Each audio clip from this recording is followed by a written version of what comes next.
ایک دفعہ کا ذکر ہے کہ ایک سلطنت میں ایک آدمی اور اس کی بیوی خوشی خوشی ایک چھوٹے سے گھر میں رہتے تھے۔ وہ ایک بچے کی خواہش کرتے تھے اور ایک دن ان کی دعا قبول ہوئی، بیوی حاملہ ہو گئی۔ ان کا گھر ایک لمبے مینار کے قریب تھا جو ایک ظالم جادوگرنی گوٹھیل کا تھا۔ مینار کے ساتھ ایک جادوئی باغ تھا جس میں نایاب پودے تھے۔ ایک دن بیوی کو جادوگرنی کے باغ سے رپونزل نامی سبزی کھانے کی خواہش ہوئی۔ اس کی حالت دیکھ کر شوہر نے باغ میں جا کر سبزی توڑنے کا فیصلہ کیا۔ بدقسمتی سے گوٹھیل نے اسے پکڑ لیا۔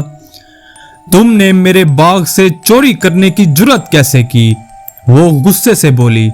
آدمی نے کانپتے ہوئے معافی مانگی۔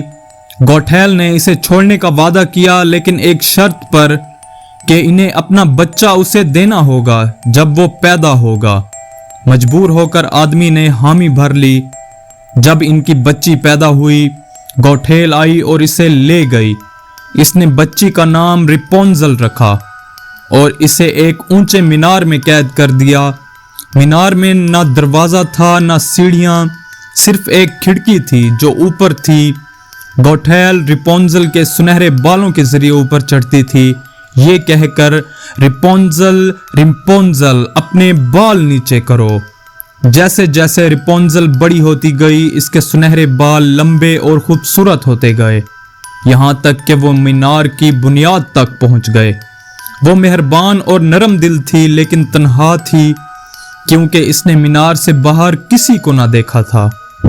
ایک دن ایک شہزادہ جنگل سے گزر رہا تھا جب اس نے ایک خوبصورت گانا سنا۔ دیوانہ ہو کر وہ آواز کے پیچھے گیا اور مینار تک جا پہنچا۔ اس نے دیکھا کہ گوٹھیل کہہ رہی تھی، رپونزل اپنے بال نیچے کرو، اور اوپر چڑھ گئی۔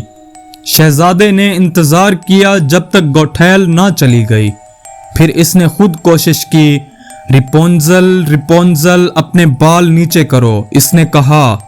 رپونزل نے سوچا کہ یہ گوٹھیل ہے اور اپنے سنہرے بال نیچے کر دیے۔ جب شہزادہ اوپر آیا تو وہ حیران ہوئی۔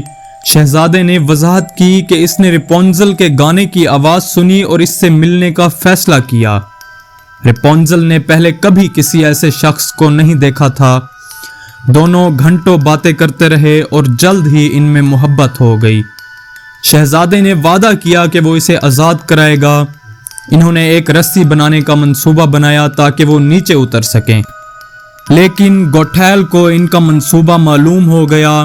غصے میں اس نے رپونزل کے بال کاٹ دیے اور اسے ایک دور دراز صحرا میں جلا وطن کر دیا۔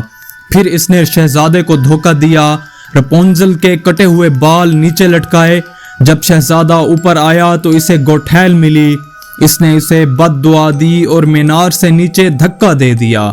وہ کانٹوں پر گرا اور اندھا ہو گیا۔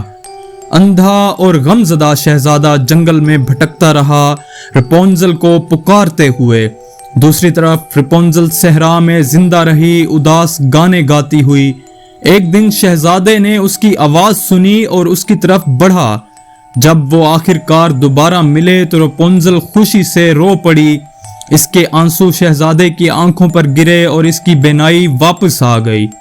شہزادہ رپونزل کو اپنی سلطنت لے گیا، جہاں انہوں نے شادی کی اور ہمیشہ خوشی سے رہنے لگے۔ گوٹھیل کا اس کے بعد کبھی نام و نشان نہ ملا۔ یہ تھی ہماری آج کی کہانی۔ امید ہے سب بچوں کو پسند آئی ہوگی۔ اگر آپ کو ہماری ویڈیوز اچھی لگیں تو لائک، شیئر اور آپ کے اپنے چینل کڈزی اسٹوری لینڈ کو سبسکرائب کرنا نہ بھولیں۔